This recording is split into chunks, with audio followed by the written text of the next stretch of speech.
Morning.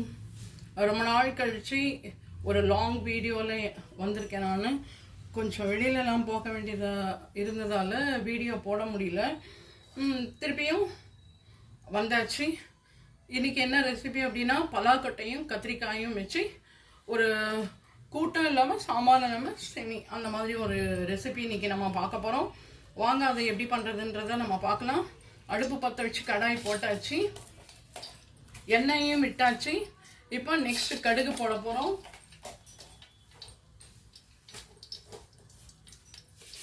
கடுகு போட்டு வெடிக்கிறது.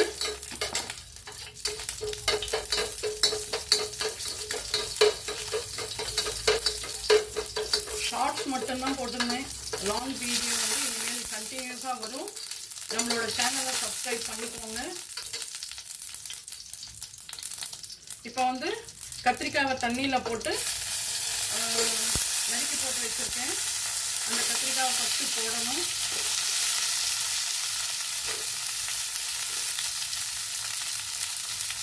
இதையும் போட்டு லேசாக ஒரு வதக்குவோங்க.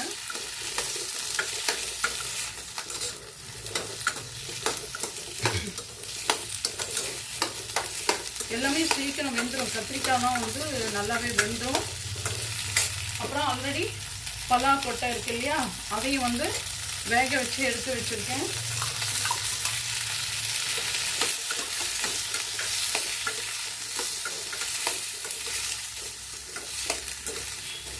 அதையும் போட்டுக்கோங்க.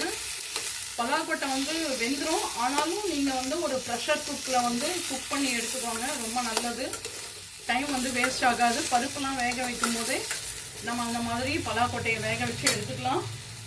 நெக்ஸ்ட் வந்து புளி தண்ணி. இதுக்கு வந்து புளி ரொம்ப தேவைப்படாது. அதனால் கொஞ்சமாக சின்ன எலுமிச்சமான அளவுக்கு புளியை கரைச்சி வச்சுக்கோங்க. கரைச்சி வச்சு அதையும் இதில் விட்டுருங்க.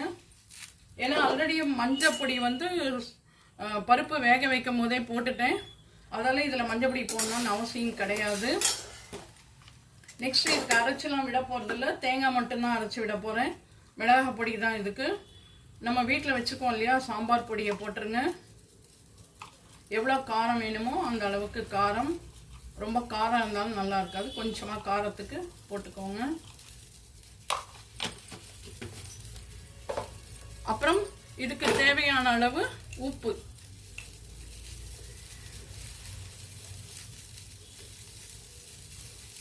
இதுக்கு தேவையான அளவு உப்பையும் போட்டுக்கோங்க.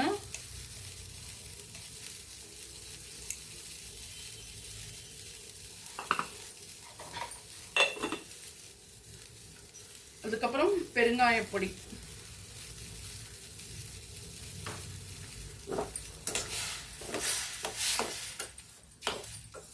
இதுக்கு தேவையான கொஞ்சம் மஞ்சத்தூள் வந்து நம்ம ஆட் பண்ணிக்கலாம், தப்பு கிடையாது.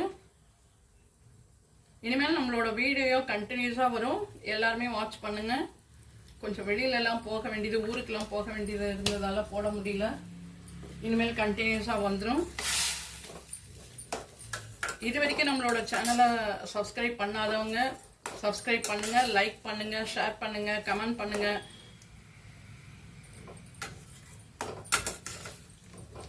இது கொஞ்ச நேரம் கொதிக்கட்டும். கொதிச்சோடனே என்ன பண்ணணும் அப்படின்றத நம்ம பார்க்கலாம். இது கொதிச்சோடனே நெக்ஸ்ட் நம்ம வேக வச்சு எடுத்து வச்சுக்கோம் இல்லையா, அந்த பருப்பை ஆட் பண்ண போறோம். சரியா? ஆட் பண்ணிட்டு தேங்காய் ஆல்ரெடி வந்து அரைச்சி வச்சிருக்கேன்.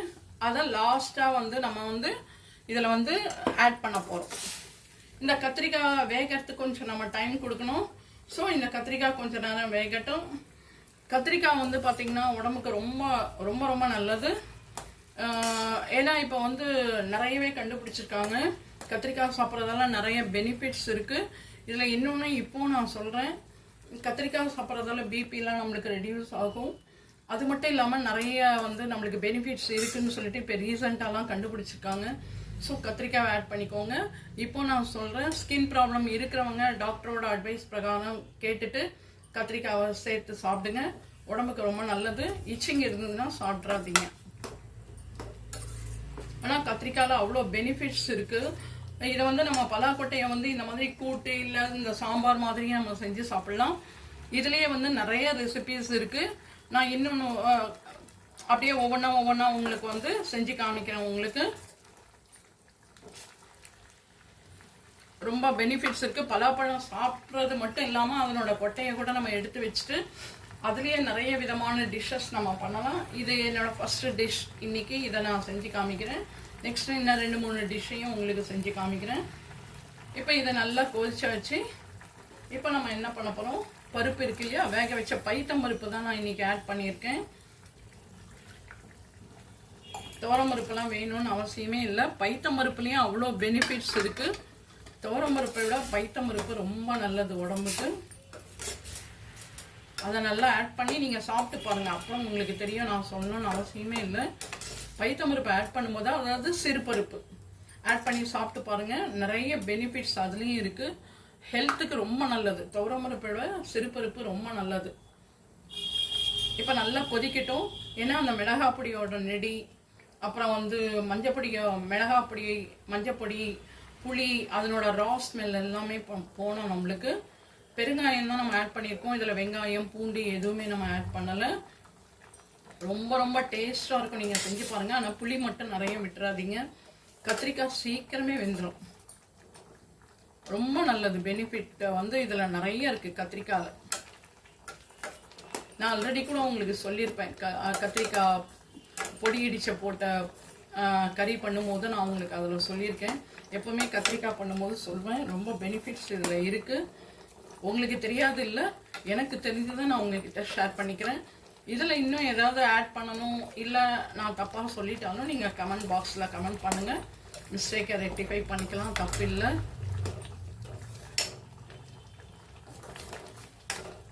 நல்லா கொதிக்கட்டும் கொஞ்ச நேரம்.